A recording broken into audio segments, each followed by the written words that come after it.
kid that comes in the door, and it's him. I was like, what you want? And he said, let me tell you, you're just going to be talking to me like that. That's not professional. I said, you're not in my class anymore. It's not professional anymore. You go to the school across the street. And I said, what's going on? He said, let me tell you, I just want to tell you something. I said, what do you want to tell me? I'm sorry. I said, what are you sorry about? And he said, because I didn't realize you were the best thing that ever happened to me. And he said, I went and stayed with my dad in the summer, and we would be doing this. And I was like, oh, I know how to do that. Miss James said this.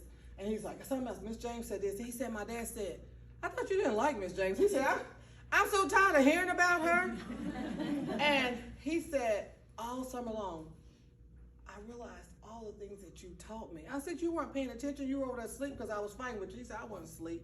He said, I don't know why I gave you a hard time. He said, but I messed up. I said, how'd you mess up? He said, because I wasted so much time. I could have been your teacher's pet or something. I said, you were my teacher's pet. That's why I kept on you. That's why I kept pushing you, even though you didn't see the potential. And he said to me, don't ever stop doing that.